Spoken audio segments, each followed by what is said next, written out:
uma costa exatamente como esta, o navegador e explorador português Pedro Álvares Cabral aportou no litoral nordeste da América do Sul em 22 de abril de 1500, encontrando uma nova terra, a qual chamou de Terra de Vera Cruz. Ele é considerado o descobridor do Brasil e assim é conhecido por muitos brasileiros. Mas será que Cabral realmente realizou essa proeza? Será que de fato ele descobriu o Brasil? Nós vamos conversar com algumas pessoas para saber o que elas acham de Cabral e o descobrimento do país. Então, eu acho que tem uma religiosidade que minha pessoa tem. Então eu acho que as coisas foram descobertas, mas não por uma pessoa só. Mas eu vou lá na antiga história, por ter estudado tanto, que foi Pedro Álvares Cabral. Mas eu acho que foi um conjunto. Acho que o descobrimento veio com um conjunto. A gente estava numa fase, numa época, na história, onde as pessoas queriam descobrir novos caminhos. E Portugal, vamos lá, descobriu o Brasil, já que os índios já estavam aqui primeiro. Então você acha que essa minha pergunta ela até que tem algum sentido sobre a descoberta? Não tem, super. Então, eu acho que se a gente souber a origem das coisas, a gente tem mais conceito para fazer das coisas. Enquanto você estuda na escola e quem descobriu foi Pedro Álvares Cabral, ponto, as pessoas já ficam satisfeitas com a resposta. Eu acho super pertinente, acho que a gente deve descobrir. Mas a gente pode perguntar também aos índios se foram eles, aí eles vão falar que foram eles, os portugueses vão falar que nós fomos colonizados, e aí começam umas indagações. Não sei se as pessoas estão tão predispostas a descobrir essas indagações. A senhora sabe me dizer quem que descobriu o Brasil? Não, eu não sei muito da história do Brasil. O que a história passa para nós é que foi o Pedro Álvares Cabral, né? Os livros, né? Então você acredita no que está escrito nos livros de história? Você sabe como é que funciona, um conta pro outro conta pro outro. Pode ser que nesse meio termo aí alguma coisa não... Mas eu acho que sim. Quem descobriu o Brasil? Pedro Álvares Cabral, né? Você acha que essa pergunta que eu fiz tem algum sentido ou de fato acredito que ele descobriu? Olha, tem sentido tudo aquilo que leve a você ter um pouco mais de instrução, entendeu? Que hoje o que realmente está faltando muito no meio assim popular das pessoas, no geral, é as pessoas quererem se instruir um pouco mais, querer saber um pouco mais de coisas da história do seu país, entendeu? As pessoas estão ligadas em coisas que não têm muito valor, tá entendendo? E estão esquecendo das coisas que têm mais valor, que é a história do Brasil, que é uma história muito bonita, tem muita coisa interessante, entendeu? E principalmente isso, o descobrimento, né? Que acho que é o fundamento de tudo, né? Então você acredita de fato que Cabral é o descobridor do Brasil? Bom, eu estudei assim, né? Eu estudei assim, foi o que assim passaram pra gente, né? Entendeu? 22 de abril de 1500. Pedro Álvares Cabral. Você acha que essa pergunta ela faz algum sentido ou você acredita de fato que foi o Cabral? A gente aprende isso, né? Mas as controvérsias estão aí, né? São eminentes, né? Então você tem essa dúvida, você acredita nessas controvérsias e tem um pouco de questionamento? A gente é condicionado a entender que foi isso, né? Que foi, a história foi essa, né? E aí, né? A gente vai acreditando. Na verdade, dizem que foi o Pedro Álvares Cabral, mas na verdade já tiveram outras pessoas aqui, né? Antes dele. E na verdade, quem descobriu o Brasil foi aquela pessoa que estava com binóculo que falou terras à vista. Porque na verdade, Pedro ele estava doidão, Pedro Álvares Cabral estava doidão, estava bebendo do bom e do melhor, e nem aconteceu a transação que eles iam fazer, que era a finalidade de Portugal. Aí, por um acaso, descobriram o Brasil não, mas para mim não foi Pedro não. Então você acha que essa pergunta que eu estou fazendo ela é pertinente, sobre Cabral ter descoberto ou não o país? Eu tenho a minha dúvida, para mim não foi ele que descobriu o Brasil, porque eu acredito que antes dele já teve outras pessoas aqui. Quem descobriu o Brasil? Pedro Álvares Cabral. Você acha que essa pergunta faz algum sentido ou você acredita piamente que ele descobriu o Brasil? Fazer sentido para nós brasileiros fica uma coisa muito vaga, porque é o que nós estudamos, é que nós acreditamos. Eu acho que a partir do momento que tudo acontece, tudo tem um sentido. Eu acredito que pode ter sido alguém que venha, como todos os lugares, descoberto por alguém. E pode ser ele o percursor dessa história. Estamos aqui com o escritor e pesquisador Michael Gries, que vai falar sobre Cabral, esse importante personagem do descobrimento do Brasil. Michael, bom dia. As pessoas estão certas ao acreditar que Cabral é o verdadeiro descobridor do Brasil? Primeiramente, eu gostaria de desejar um bom dia a todos e citar uma frase de Pitágoras quando ele diz: o filósofo não sabe tudo e nem é dono da verdade, ele é apenas amigo do saber. E eu estou aqui meramente como na condição de um amigo do saber, e assim eu busco o saber e faço pequenas descobertas e humildemente gostaria de dividi-las. Se nós analisarmos profundamente tanto essa pergunta como essa resposta, elas não fazem nenhum menor sentido, né? Não há lógica nelas, porque quando Cabral chegou aqui em 22 de abril de 1500, não havia aqui nenhum território, região ou perímetro denominada Brasil. Então, não há um descobrimento. Cabral teria descobrido algo que não existe, porque não havia nada nessa região chamado assim. Isso acontece por causa da contemporanização dos textos, por causa do neologismo. Estudiosos dos tempos de hoje usam os títulos e nomeações contemporâneas para definir as questões do passado, e assim, quando o estudante se prontifica a estudar, a referência que ele tem não é da atmosfera da antiguidade, sim da atmosfera dos tempos atuais, porque ele refere-se à imagem que existe hoje para definir a questão do passado. Então, ele é submetido a uma total alienação histórica. Ele não consegue compreender o que é a Antiguidade Clássica, o que é a Idade Média e o que é a Idade Contemporânea. Ele mistura todas essas questões. Quando Cabral, a expedição portuguesa que chegou, esse território ele estava dominado por nações indígenas, que tinham seus próprios reis, seus próprios chefes indígenas. O mais conhecido deles era o rei Cunhambebe.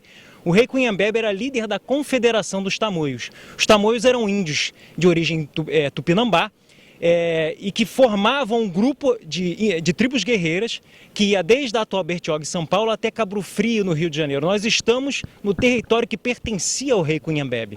E quando Durand Villagignon, o navegador francês, chegou aqui para realizar a primeira exploração europeia, eles pediram a autorização do rei Cunhambebe para se instalar aqui.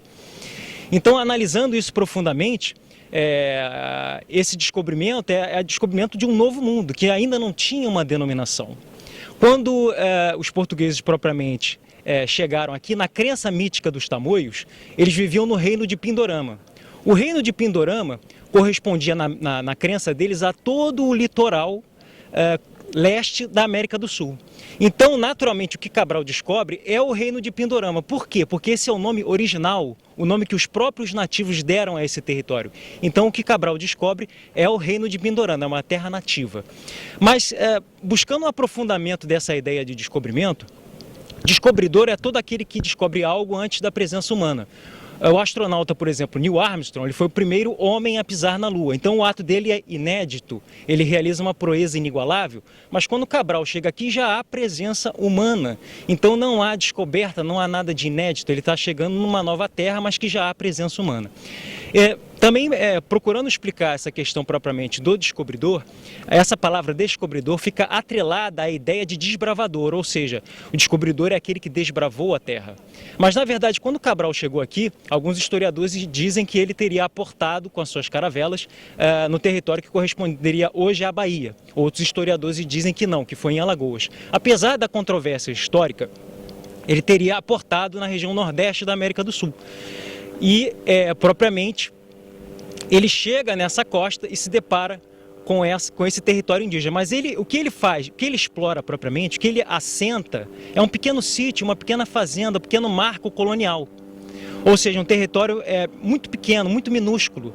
E depois de interagir com os primeiros indígenas e assentar esse marco territorial, ele então abastece as suas caravelas com água e comida, parte para outras expedições.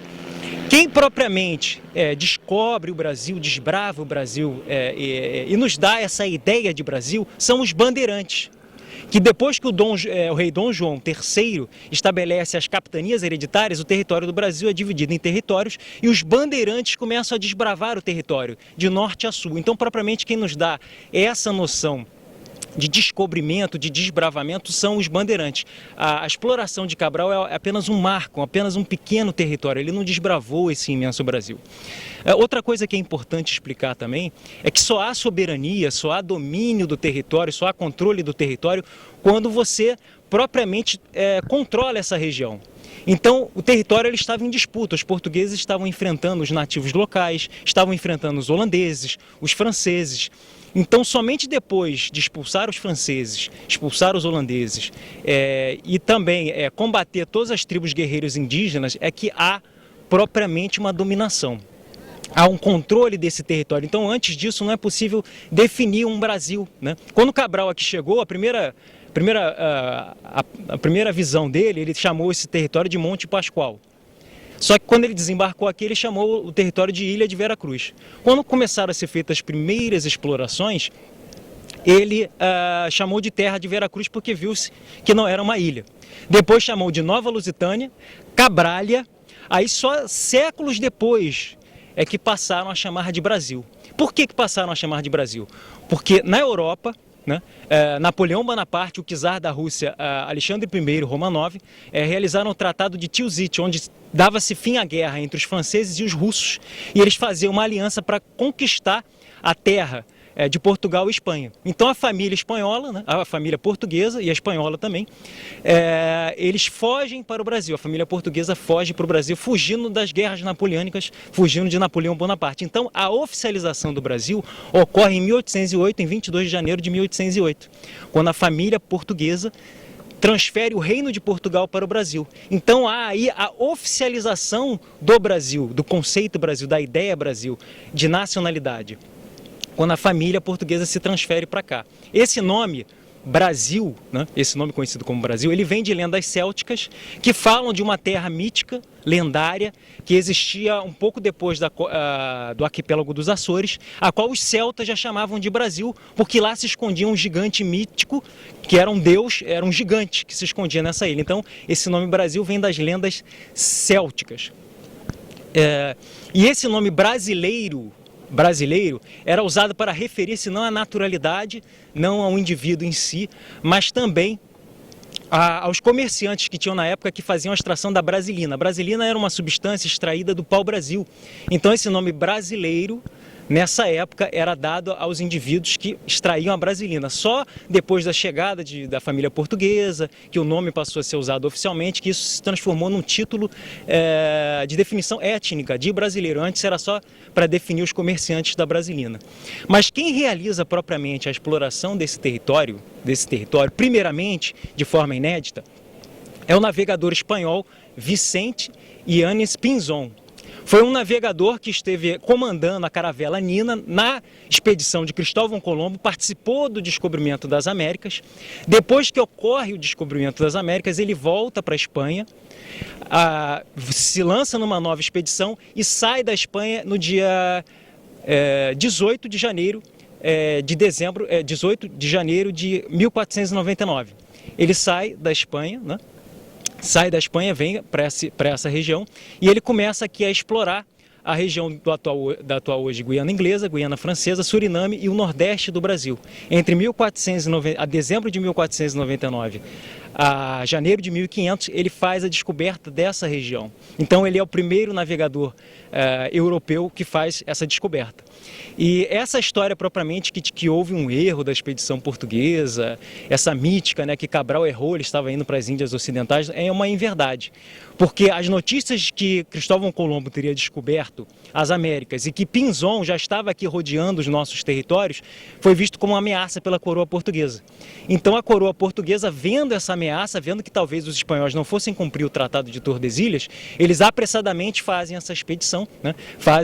Reúnem 13 navios e enviam Cabral para cá, para começar a ocupação do território, temendo que os espanhóis não fossem cumprir o Tratado de Tordesilhas. Para finalizar toda essa fundamentação, é que Cabral, algo que é importante dizer também, é que Cabral ele não tinha a menor experiência. Ele não sabia ler uma carta náutica, não sabia içar uma vela, não sabia operar um canhão. Ele era meramente o representante da coroa portuguesa. A coroa portuguesa, quando instituiu essa expedição, eles contrataram 3 experientes capitães. Bartolomeu Dias, Diogo Dias e Nicolau Coelho. 3 capitães experientes que iam liderar esses 13 navios. Então quem lidera os navios, quem capitania os navios até a nossa costa, a nossa atual costa, são esses 3 capitães. Cabral era apenas o representante da elite portuguesa, representante da coroa. Ele veio só para representar essa ideia de exploração.